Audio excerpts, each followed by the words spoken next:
Hello, and thank you for being here today. I really appreciate you joining me, and I hope you get a lot out of this session and that it gives you at least food for thought, if nothing else. Today, we're going to discuss if what we eat really makes a big difference to our health, and hopefully, you'll gain an appreciation of just how powerful food can be. I'll also scratch the surface on our modern food industry. And we can ask ourselves the question, do they really know how much harm they are causing? The C word that no one wants to talk about. But here's the thing, you can make a world of difference to a person who is going through a journey with cancer. You don't have to treat the cancer per se, but encouraging the consumption of the right foods can make all the difference to their health outcomes and their recovery times. The gut. What a can of worms this topic is, but I want to share with you some of the most important things that I've come to know in my clinical experience. And finally, I hope you can gain an understanding that empowering your clients with knowledge and teaching them to tune in and learn more about their bodies will ultimately lead them to reach their health goals, and they will send more and more clients your way. You do not need to create dependencies with your clients. Get them feeling well, eating well, and taking supplements that they need, and then set them free. Just a little bit about me.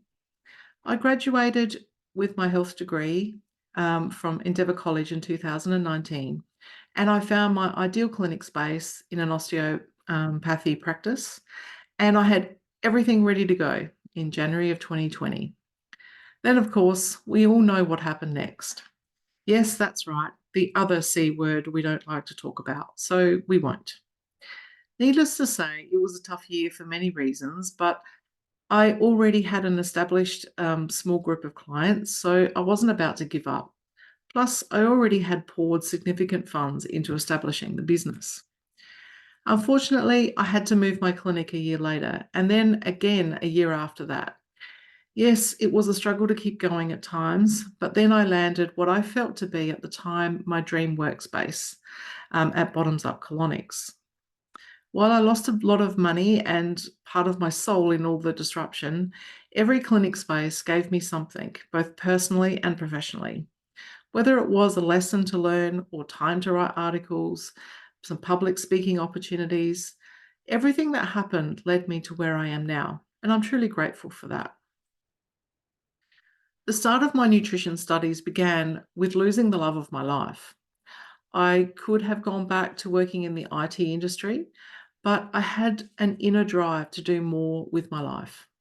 I needed answers about why a perfectly healthy 38-year-old man could die from brain cancer. And that is who I am in clinic too. I'm always asking why. If someone has breast cancer, I want to uncover for the client how they came to this diagnosis so that we can reverse engineer it. And it applies to every single person who walks through my clinic room doors. A person with an allergy or anxiety or autoimmune. I don't feel that it's enough to just treat the symptoms. If we as holistic practitioners uncover the underlying cause of the disharmony in the body and you start treating that, the patient outcomes are sustainable and long lasting.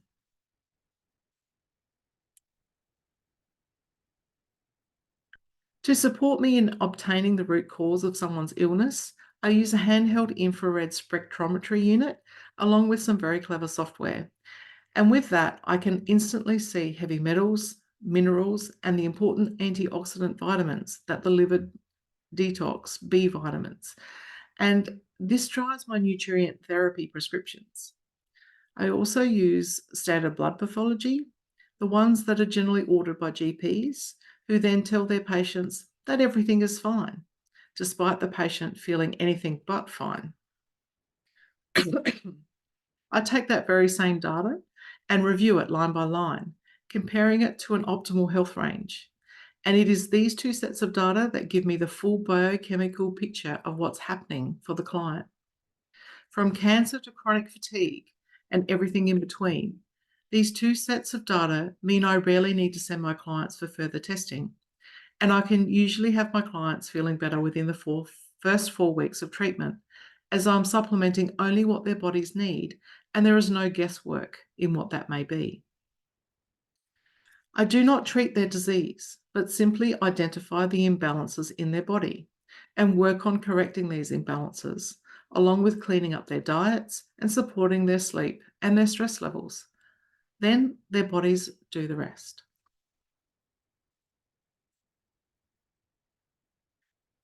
So, how can food be medicine? Well, with green vegetables containing more micronutrients per calorie than any other food, consumption of these cannot be stressed enough. Green vegetables also contain protein, folate, calcium, and in some cases, even omega-3 fatty acids. They can reduce the risk of disease and are weight loss promoting. Cruciferous vegetables also contain compounds that can regulate hormones and reduce the risk of some hormonal cancers. Green vegetables are highly alkalizing, which sets the body up for excellent health, reducing the risk of many cancers, including the cancer of the bowel. Beans and legumes are some of the most nutrient-dense, complex carbohydrate, high-fiber, plant-based protein sources around. They are packed full of micronutrients, which support weight loss and glucose balancing. They are also high in the starches that become food for the healthy bacteria in the digestive system, making them a prebiotic. We know how important a healthy digestive system is in relation to brain health, immune system health, and nutrient absorption. But how many of our clients do not have this same appreciation? Onions and the rest of the allium family, such as leeks, garlic, chives, and shallots, are also powerful prebiotic foods, as well as being cancer fighters, glucose regulators, and immune system boosters, and this is due to their antimicrobial and antiparasitic effects. There is also research to suggest an increase in benefits in reducing instances of lower gastric and prostate cancers because they contain compounds that detoxify carcinogens, halt cancer growth, and block angiogenesis, which is the growth of new blood vessels that can supply cancer cells with nutrients. That's a lot of health benefits for just one group of vegetables. Mushrooms have unique compounds that influence health and immune function. Cancer cells secrete angiogenesis promoters, which secure a robust blood supply. And mushrooms are rich in the compounds that inhibit this process, giving them anti-cancer and anti-inflammatory and immune system promoting effects. Mushrooms also contain aromatase inhibitors, which can limit the production of estrogen and protect breast tissue from excess estrogen stimulation, which can be important in some breast cancers. Note that mushrooms should always be cooked and not eaten raw, and this helps to destroy a mild toxin called agaricotine.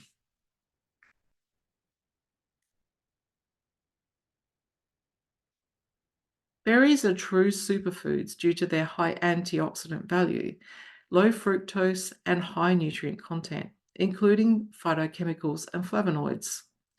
Flavonoids affect gene expression and detoxification. They inhibit cancer cell growth, hinder inflammation, and other processes relating to cancer and heart disease. Antioxidants provide cardioprotective and anti-cancer effects and stimulates the body's own antioxidant enzymes, reducing the instances of diabetes, cancer, and cognitive decline when they're consumed regularly. Seeds and nuts are rich in a spectrum of micronutrients, including phytosterols, minerals, and antioxidants. Healthy fats in nuts and seeds also aid in the absorption of micronutrients when eaten with vegetables. Countless studies have demonstrated the positive effects in relation to cardiovascular benefits. They also aid in weight maintenance and diabetes prevention. Seeds are abundant in trace minerals and are generally higher in protein than nuts. Flax seeds, hemp, and chia seeds are also excellent plant sources of omega-3 fatty acids, aiding in reducing inflammation. Ligands found in these seeds also have strong anti-cancer effects. Kale and broccoli also contain these same ligands, but not as in high a concentration. Of course, just about every vegetable, fruit, grain, and whole food could be called a superfood. And when the body is fueled daily with nourishing whole foods and drinks, disease has no place within it. Despite all the advances and understandings of the human body, the amount of disease in Western countries does not seem to be declining. The rates of mental health problems, spectrum disorders, Alzheimer's, cardiovascular disease, and cancer are higher than ever before. The statistical data states that we are living longer, but are we really living or just existing? Fast foods, convenience foods, and processed foods are generally made with harmful chemical additives such as colorings, flavorings, preservatives, anti-caking agents, and often use oils that are highly inflammatory, such as palm oil, which is usually appearing on a food label as vegetable oil. These are not what we consider to be natural whole foods, and yet our supermarket shelves are absolutely packed full of this frankenfood. As a society, we seem to have lost the skill of cooking, and with it, our taste buds have become dulled to the chemicals in these foods.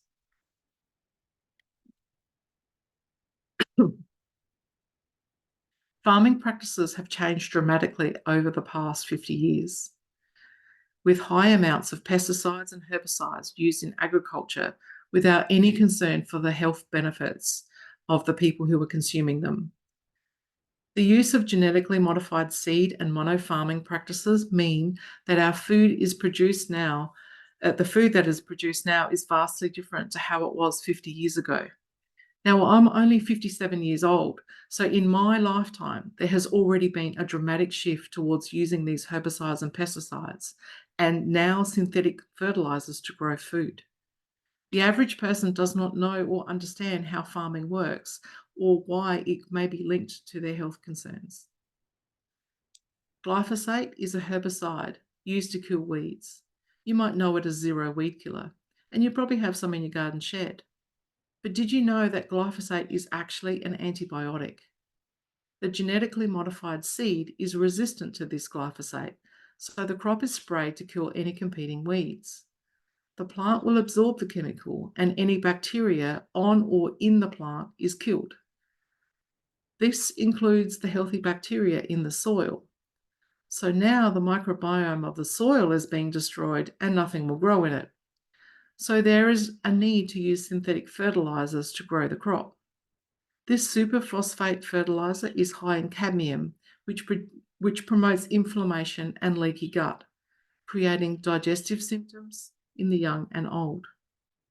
Not only is this crop sprayed several times throughout its growth, at the end of the growth cycle, rather than waiting for the crop to naturally dry out and die off so that it can be harvested, the crop is sprayed yet again with a dose that's much higher than before, so the crop will actually die off quicker. And this allows the crop to be harvested sooner, and in some cases will allow the seeding of another crop within that same season. But wait, there's more. The straw that is left over can then be harvested and sold as straw. One big use for straw is to grow mushrooms. Mushrooms are really great at absorbing things from its environment, including the chemicals in the straw. I'll leave you to figure out the rest of that scenario. Mono-farmed, genetically farmed crops include canola, wheat, soy, corn, and cotton. So these are the ones to watch out for and the foods that we should consider to avoid or at least keeping to a minimum. It's not about being gluten-free. Gluten is not the enemy here. Every time we consume food that has been grown in this way, or even wear clothing that has been used with this cotton, We are consuming small amounts of antibiotic and cadmium. Is it any wonder that our digestive systems are in ruins? Our poor, healthy, and health promoting microbiome doesn't really stand a chance with our Western diet.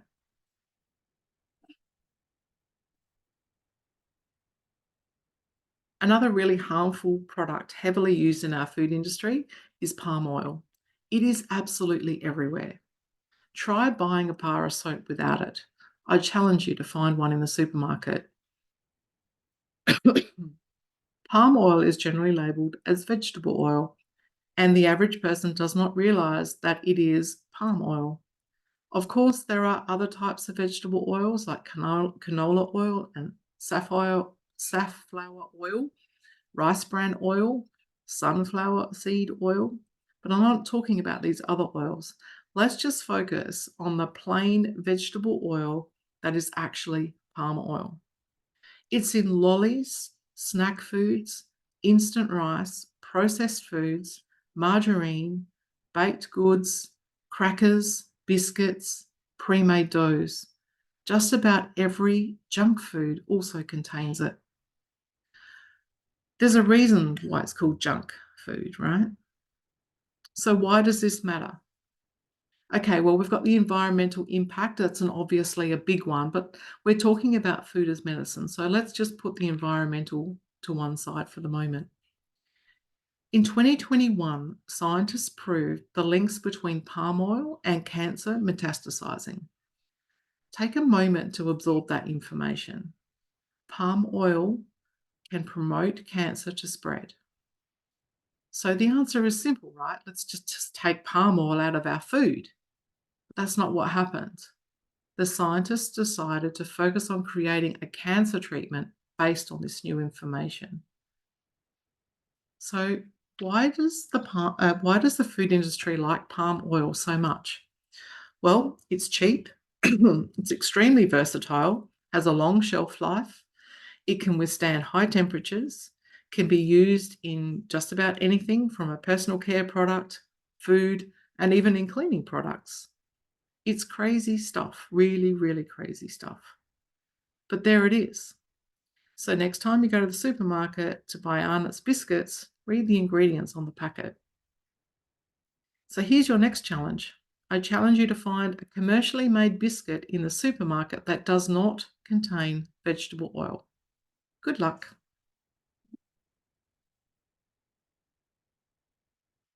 So how can food be medicine? Well, I say, how can it not be? Disease comes from disharmony in the body. It is not bad luck or bad genes. While genetics make a person more susceptible or vulnerable, it is usually poor diet or lifestyle factors that cause these genes to activate. The thought of a young woman having their breasts removed for fear of a breast cancer diagnosis due to testing positive for the BRCA gene shows that the medical system is so far removed from disease prevention. Their work is usually reactive and hardly ever proactive or preventative. I've had cancer patients change their diet and lifestyle and are thriving, only to have their oncologists laugh or dismiss their good health. Sometimes they will even take the credit for the success of their patient, saying that their drug treatments did their job very well.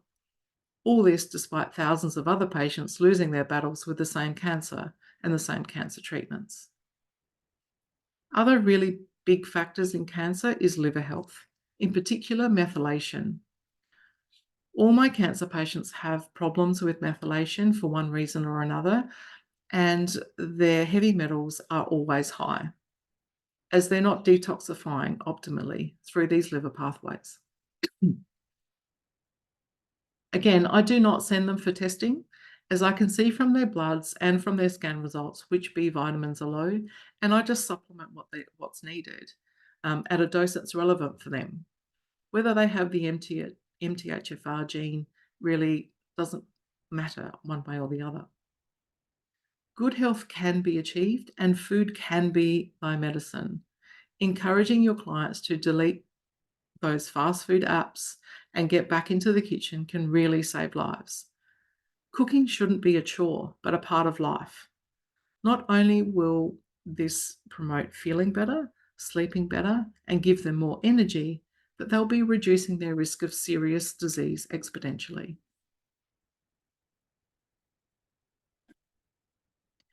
The modern industrialized world is seeing significant rises in sickness relating to hormonal imbalances.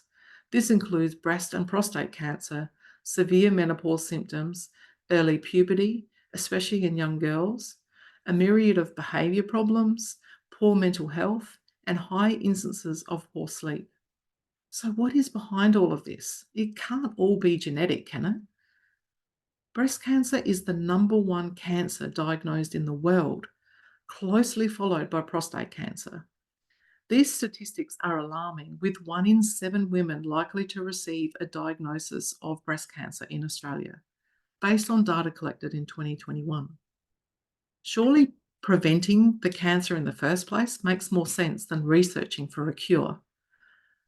The frustrating thing about all of this is that so much is known about many of the harmful chemicals in our world, chemicals that are known to be endocrine disruptors and carcinogens, and yet little is being done to reduce exposure and raise awareness. The disruptive health effects that have been known since the early 1930s, yet they continue to be used more and more to the point that they can no longer be completely avoided. The original theory of it's all about the dosage has been proven to be false, as even small amounts of these chemicals can cause major disruption, especially if an individual does not have a optimal functioning liver or nutrient deficiencies, such as those with MTHFR, for example. Or take a child that their liver detox systems is still immature and still growing and maturing. One of the more publicly known chemicals is bisphenol A, or BPA, and it's used in many plastic products, including baby bottles. BPA is known to disrupt the nutrient called chromium and used to create and maintain healthy insulin receptors on cells, which we know is vitally important in keeping blood glucose levels under control. There are many Australians who have been diagnosed with diabetes who actually have pretty good diets. However, their insulin and blood glucose levels remain high, despite all of their best efforts in eating well. This is often caused by low chromium levels, which is directly affected by BPA. BPA is used in many other products such as water bottles, plastic containers, food packaging, especially in these pre-prepared easy dinners or microwavable meals. It is also found in the inner lining of some canned foods such as tomato and beans. BPA was first invented way back in 1891. However, its hormone disrupting qualities were discovered in 1930. Back then, however, the full manufacturing potential of this chemical compound was not yet appreciated, and its usage was minimal. One of the most alarming uses, besides baby bottles, is its use in the dental industry, in the white composite fillings. If one of these fillings become cracked or damaged, the potential for constant leaching of BPA into the body is a real threat to health. Teeth grinding is another big problem when it comes to dental fillings and BPA toxicity. BPA has a similar molecular structure to the body's own estrogen and can mimic and interact with estrogen receptors. And it is this process that can give rise to estrogen dominance or hormonal cancer development and progression. Other problems associated with estrogen can sometimes be seen in children who start to develop breast tissue before puberty, with girls starting to menstruate as early as 8 years of age. As the body continually believes it is producing estrogen, it starts moving towards puberty earlier. Boys can experience short stature or delayed puberty, or can experience aggressive or disruptive behaviours. Boys can also develop breast tissue if high estrogens are sustained. Hmm. There are also many other health damaging industrial chemicals in our environment that we could easily spend another few hours talking about them because their numbers keep growing each year. Everything from Teflon, Scotchgard, adhesive, sealants, fire retardants, they all create an assault on our body and on our livers are working overtime to try and clear them all. Personal care products are full of them too. Symptoms of high toxin buildup are so many and so varied. For children, common symptoms include asthma, eczema, food allergies, and poor digestive health. In younger children, their detox organs are just not fully developed, and they can often be seen to grow out of these allergies. For the school age girl, the early onset of breast tissue formation and menstrual bleeds is a clear indicator of excess estrogen, whether this be naturally occurring or from exposure to chemical based estrogen mimickers. In boys, as I said before, their behaviours can change. They can have stunted growth or delays in puberty. Abnormal weight gain is another clear sign that there may be some hormonal disturbance, especially when the diet is high in fruit and vegetables and low in processed food. Unfortunately, this is a situation that is quite rare in Australian children, however. This continues, though, into adulthood, especially when there is little to no knowledge around cooking and nutrition. Other symptoms that can be experienced by both men and women are hot flushes, which can often be a sign that there is excess estrogen in the body. For men and women, hot flushes can mean that the body is unable to clear these excess estrogens due to low nutrient status, mainly in the B vitamins such as folate and B12. Women heading towards menopause can experience severe hot flushing and other disruptive symptoms due to additional imbalances and nutritional deficiencies. For men with prostate cancer, they are often treated with androgen deprivation therapy, or ADT. And this is due to androgen signaling being seen as the main regulator of prostate growth and function. However, there's also very strong evidence suggesting that estrogen is actually clearly linked to the development and progression of prostate cancer. Testosterone is converted into estrogen, so stopping this process with this ADT medication can bring some symptom relief. However, depriving a man of testosterone has very debilitating side effects such as depression, fatigue, irritability, loss of muscular strength, and a significant decrease in a sense of well-being. In a nutshell, it can destroy their manhood.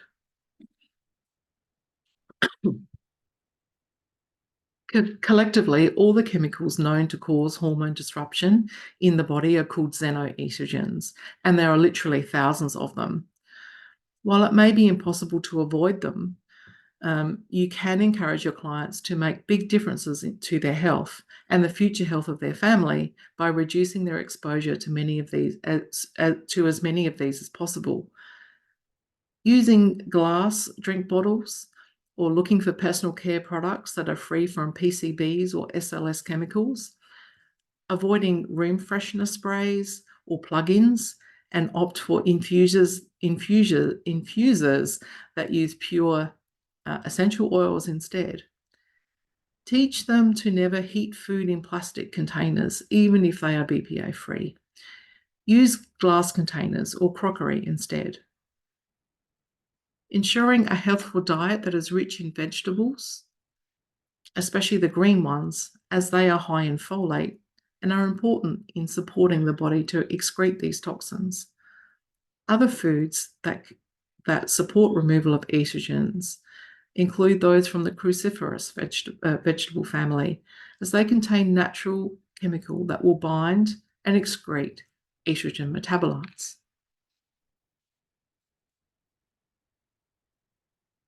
We all know that good health starts with a healthful gut, but we now have identified just how difficult it can be to maintain a healthy digestive system due to the way our food is grown and the toxic soup of chemicals that we live with. Then we add on top of that pathogens such as candida, viruses, and parasites, high levels of stress, a compromised immune system, and poor sleep. These things are what we see in our clinic every day, and the majority of our society is struggling to find a balance. And this is where we step in. SIBO is way more common than you may think. The biggest sign of SIBO is when a client says, I can't eat oats because they make me constipated. Look no further, my friends. If fibre is backing them up, they have SIBO, and there is no need to do expensive testing for this. Bacteria have moved up into the small intestine and are starting to break down the sugars and the fibre in this space instead of in the large intestine. And this causes bloating from the gases released by the bacteria and the bulk from the fibre. This should be all occurring in the colon, and by starting in the small intestine, it starts to create a plug or a blockage, and other matter struggles to get through, and constipation occurs. Sometimes very extreme constipation. Candida is another really common one, especially when there has been lots of stress leading to poor eating and drinking lots of beer or wine, because these are fermented drinks that will feed the candida. With the poor health of the microbiome, there is often not enough of the healthy bacteria to keep candida under control, and you end up with these symptoms that never really go away. In some cases, a client's eating habits are being driven by high levels of candida, and asking them to just stop eating certain foods is almost an impossible task for them. But if you treat the candida, the eating behaviours start to change or are easier to change. Common signs of candida overgrowth are sugar cravings, frequent UTIs, being overweight, vaginal or oral thrush, fungal type skin infections, or itchiness in moist areas such as the groin or between the buttocks cheeks or anus, around the armpits or under the breasts. It is also common to see histamine type reactions after fermented food or drink consumption or allergy type symptoms.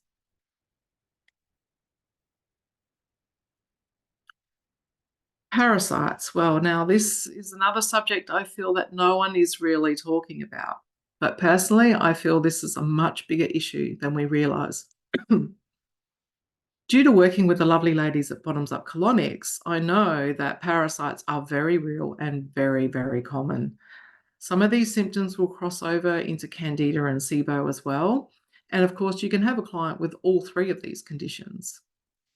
It is also common belief that anal itching is the only sign of parasites, and that is absolutely not true. That will only occur if the parasites are located in the terminal ileum of the colon. The biggest symptom to look for here is teeth grinding or jaw clenching. And if they've had a colonoscopy, you can ask them about polyps or diverticuli or ulcerations in the colon, as these are often caused by parasites burrowing into the colon lining.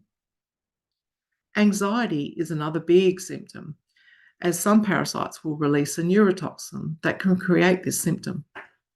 So, have I blown your brain yet?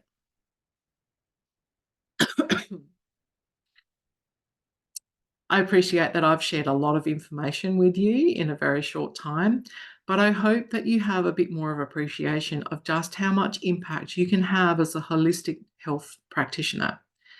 Everything that I've shared with you today is generally not known or not talked about in the medical system, and patients are often left confused and in turmoil about what to do when their health goals are not met by the medical system. They will often have Googled themselves to death by the time they come to you. But when you start explaining things from the underlying cause, they'll relax and listen. When you actually listen to them and acknowledge their health complaints, they will feel heard at last. And that in itself is huge for them. Knowledge is power. So give your clients the power. Educate your clients rather than creating a dependency. You will not run out of sick people to treat. And my last tip for you is to always follow the money.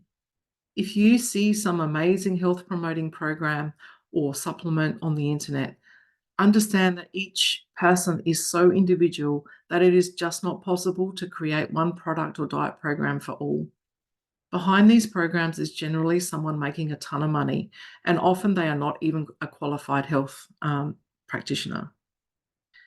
Fasting may work for some, but not for all, for example.